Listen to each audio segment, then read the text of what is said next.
Imagine you're 37,000 feet above the Indian Ocean, 159 souls on board, and suddenly, everything goes silent. What happened next defied every rule of aviation, and the truth will shock you. Hey aviation enthusiasts, I'm back with another deep dive into aviation's darkest mysteries. You know, I've been researching aviation disasters for over 2 decades, and let me tell you something. This one kept me awake for weeks. Today we're talking about South African Airways Flight 295, a story so bizarre, so mysterious, that even veteran investigators called it impossible. November 28, 1987. Picture this. The Boeing 747-200 Combi, Helderberg. And guys, this wasn't just any plane. This was a beast. A combination passenger and cargo aircraft that could carry 140 passengers and 21 tons of cargo. I remember my first time seeing one of these combis. The sheer size of it made my jaw drop. These weren't just planes, they were flying cities. Captain Dawie Oos, 20 years of flying experience. First Officer Casper Jordan, sharp as a tack. These weren't rookies, folks. Route? Taipei to Johannesburg, with a fuel stop in Mauritius. But here's where it gets interesting. What exactly was in that cargo hold has been debated for 37 years. And some say, the answer could change everything. 13 hours into the flight.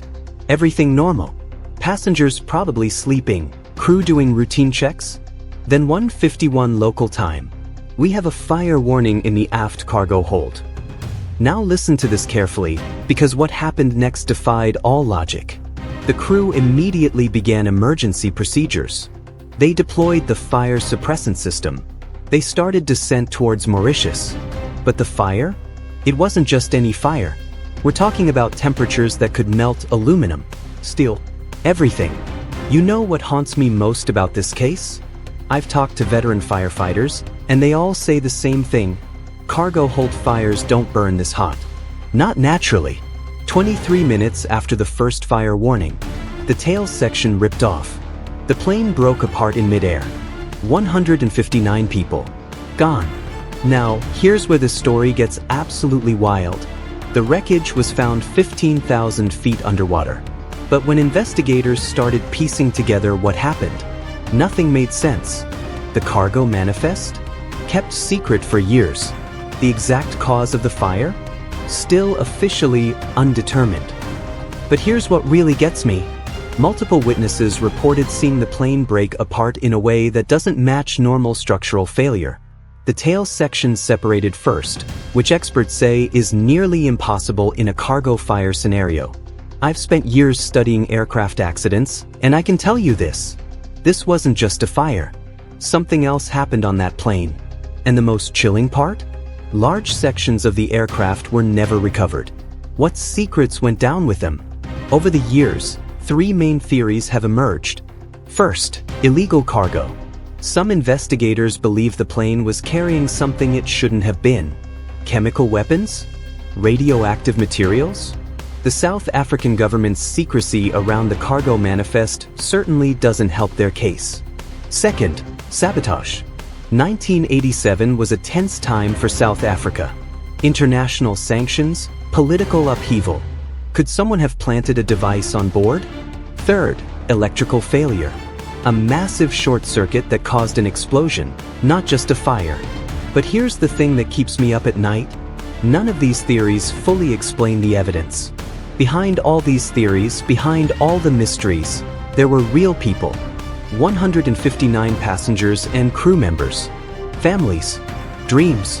Stories that ended in the middle of the Indian Ocean. I've met some of the families over the years. And you know what they all say? They don't need conspiracy theories. They just need answers. Captain Oos left behind a wife and children. The cabin crew had plans for when they got home. Passengers were traveling to see loved ones. Their memory deserves better than speculation. So what really happened to South African Airways Flight 295? After 37 years, we still don't know for sure. But what we do know is this. This catastrophic in-flight fire changed how we think about cargo hold safety. It led to better fire suppression systems, improved cargo screening, and stricter regulations. Maybe that's the real legacy of the Helderberg. Not the mystery, but the lives it continues to save. Because every time a pilot successfully handles a cargo fire today, every time a passenger lands safely after a similar emergency, those 159 souls live on. What do you think happened to Flight 295? Drop your theories in the comments below. If you found this deep dive fascinating, hit that like button and subscribe for more aviation mysteries. And hey, if you have any family stories or connections to this flight, I'd love to hear them. Every story matters. Next week, we're diving into another aviation mystery that will blow your mind. Until then, keep looking up.